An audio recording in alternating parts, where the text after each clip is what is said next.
ఈ త్రిపుర రహస్య జ్ఞానఖండసారం అనే శాక్తేయ గ్రంథం మనం చెప్పుకుంటూ ఉన్నాం కాబట్టి ఇందులో జ్ఞానఖండమే ఇక్కడ చెప్తూ ఉన్నారు. 3 ఖండాలుగా రాయమని చెప్పాడు కదా మనకి. మహాత్మ్య ఖండము, జ్ఞానఖండము, చర్యాఖండము 3 ఖండాల్లో మనం ఇప్పుడు జ్ఞానఖండం చెప్పుకుంటూ ఉన్నాము. చర్యాఖండం కనపడలేదు, అసలు లేనే లేదు, ఎవరికి దొరకలేదని చెప్పి రాశారు ఇక్కడ. అట్లాగే మహాత్మ్య ఖండం కాకుండా జ్ఞానఖండమే ఇప్పుడు మనం చెప్పుకుంటూ ఉన్న అమ్మవారి కథ అన్నమాట. ఇక్కడ అమ్మవారి పేరు త్రిపుర అని ఎందుకు వచ్చింది అనే దానికి చాలా రకాలుగా కూడా చెప్పుకోవచ్చు అని చెప్పి చెప్తూ ఉన్నారు ఆధరు. మన స్థూల సూక్ష్మ కారణ శరీరాలు 3 శరీరాలు ఉన్నాయి మనకంటారు. ఆ 3 శరీరాలకి ఎవరైతే ఆధిపత్యం, ఈ 3 శరీరాలని తెలుసుకున్న వాళ్ళు ఎవరు, ఆవిడే లలిత, ఆవిడే త్రిపుర అని చెప్పి ఒకటి చెప్పారు. అదే రకంగా 3 లోకాలు, అదే రకంగా త్రిపుర సుందరి, పురము అంటే శరీరం అని కూడా అర్థం ఉంది అని కాబట్టి స్థూల సూక్ష్మ కారణ దేహాలని చెప్పి చెప్పారు. ఇంకొక త్రిపుర రూపం ఏంటంటే జాగ్రత్త, స్వప్నము, సుషుప్తి. జాగ్రత్త అంటే మనం ఇప్పుడు ఏ ప్రపంచంలో అయితే మెలకువగా ఉన్నామో దాన్ని జాగ్రత్త అంటారు.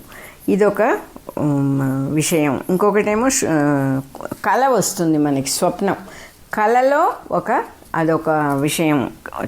జాగ్రత్త, కళ, సుషుప్తి. మంచి గాఢ నిద్రపోయినాం, అంతా లోపలికి వెళ్ళిపోయింది. మనం ఏమేం భావిస్తూ ఉన్నామో మనము అనే భావన కూడా లోపలికి వెళ్ళిపోయి మంచి నిద్రలో ఉన్నాం. ఈ 3 స్థితుల్ని కూడా తెలుసుకున్నటువంటి తల్లి, దాటినటువంటి తల్లి, ఏ తల్లి అయితే ఈ 3 స్థితులకు ఆధారమో ఆ తల్లే త్రిపుర.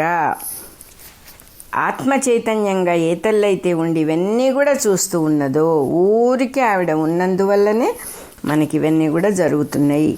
త్రిషు పురేషు ధామసు జాగ్రస్వప్న సుషుప్తి రూపేషు సుందరం సర్వస్పృహణీయతత్వాత్ అని చెప్పి వివరించారు ఇక్కడ అని చెప్పి చెబుతూ ఉన్నారు. ఈ 3 పురాలకి కూడా ఎవరైతే సాక్షిగా, దీంట్లో ఆవిడ చిక్కుకోలేదు, ఈ 3 స్థితుల్లోనూ చిక్కుకోకుండా దూరంగా ఉన్నటువంటి తల్లి, ఆ తల్లి కారణంగా ఈ 3 స్థితులు వస్తున్నాయి. అదేవిధంగా బాల్యము, యవ్వనము,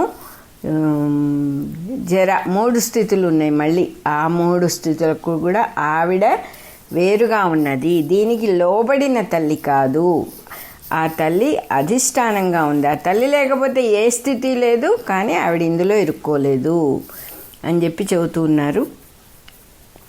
అట్లాగే ఎన్నిటి యందు ఆ తల్లి, రాజుగారు ఎన్ని అంతఃపురంలో ఎన్ని గదుల్లో తిరిగినా కూడా అతనిలో ఏం మార్పు ఉంటుంది? అన్ని గదుల్లో తిరుగుతాడు ఆయన. ఏ గదిలోకి వెళ్ళినా ఆయన అలాగే ఉన్నట్టుగా ఆ తల్లి సర్వత్రా ఉన్నదైనా కూడా ఏది ఆవిడని అంటదు, ఏ విషయమూ ఆవిడ్ని ప్రభావితం చేయదు, ఆవిడ్ని ఇన్ఫ్లుయెన్స్ చేయదు. ఎప్పుడు 3 శరీరాల్లో సర్వత్రా వ్యాపించి ఉన్న ఆత్మశక్తి అయిన త్రిపురాంబ ఏకరూపంగానే ఉంటుంది అని చెప్పి చెబుతూ ఉన్నారు.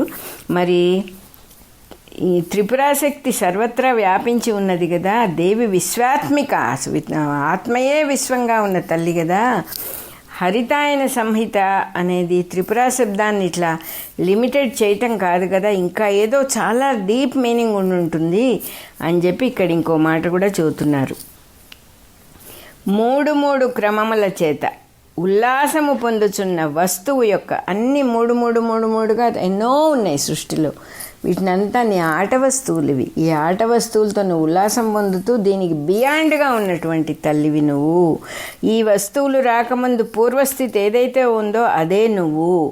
ఏదైతే బ్రహ్మ విష్ణు మహేశ్వరులకి, సృష్టికి మొత్తానికి ఏది ఆశ్రయం అవుతుందో ఆ తల్లివే నువ్వు. ఆ లోకంలో అన్నిలో ఆ తల్లే త్రిపురగా చెప్పబడుతోంది అని ఇక్కడ శ్లోకం చెప్పారు. లోకే త్రిత్రిక్రమోల్లాసి వస్తు పూర్వస్థితిర్యతః త్రిపురేతి తతః ప్రోక్త బ్రహ్మాదీనాం పరాశ్రయ. ప్రథమాధ్యాయము మహాత్మ్య ఖండంలో ఉందిట ఇది. దీన్ని ఎట్లా అర్థం చేసుకోవాలంటే, వస్తువు అంటే ఆత్మ, ఇది సృష్టి చేద్దాము అనుకున్న తర్వాత వెనకాలుండే పూర్వస్థితి, పూర్వస్థితి. వస్తువు రాకముందు ఎక్కడుంది ఈ స్థితి? అమ్మవారిలో అవ్యక్తంగా ఉంది. వస్తువు బయటకు వచ్చినా కూడా అమ్మవారు అలాగే ఉంది. పూర్ణశ్చ పూర్ణమాదాయ అన్నారు. పూర్ణంలో నుంచి పూర్ణం తీసేస్తే పూర్ణమే మిగులుతుంది అన్నట్టుగా ఆ తల్లిలో నుంచి సృష్టి వచ్చిన తర్వాత కూడా వస్తు పూర్వస్థితిగా ఉన్న స్థితి ఆవిడది. ఆత్మలో దాని యొక్క మాయ, ఆత్మలో శక్తి ఏమిటి? శక్తి మాయాశక్తి దానికన్నా విడిగా ఉన్నట్టుగా కనపడుతూ ఉంటుంది. ఆత్మ యొక్క పూర్వస్థితే ప్రథమ స్థితే ఇది ఆ తల్లి. అంటే సృష్టి రాకపోయినా సృష్టి వచ్చినా ఆ తల్లి ఎప్పుడూ ఉంటుంది అని. ఆ మాయాశక్తి 3 రకాలుగా విడివిడిగా చేసి ఆడుకుంటూ ఉంటుంది ఇక్కడ. అందువల్ల ఆవిడ త్రిపుర అయింది. త్రిపురాదేవికి సంబంధించిన విజ్ఞానం అంతా కూడా రహస్యమే. రహస్యము అంటే విత్తనంలో చెట్టు దాగి ఉన్నట్టుగా దాగి ఉన్న విషయం. దీన్ని తెలుసుకోవటం అనేది మన యొక్క అదృష్టము, ఆవిడ యొక్క అనుగ్రహము. అది తెలుసుకున్నా కూడా అది రహస్యంగానే ఉండిపోతుంది. ఎవరెవరు దాన్ని తెలుసుకోవాలని ప్రయత్నించి తెలుసుకుంటారో వాళ్లకు మటుకే అది సత్యం అన్నమాట. అది ఎంతో చక్కగా చెప్తూ ఉన్నారు ఈ విషయం. ఆ తల్లి అనుగ్రహం వల్ల మనం ఈ పుస్తకం చదువుకోవడం అనేది జరుగుతూ ఉంది. భూమికి అయిపోయింది మన 2వ నెంబర్లో. సో ఇప్పుడు మనం 3వది చదువుకోవాలి. ఇక్కడ పీఠిక స్టార్ట్ అవుతుందన్నమాట.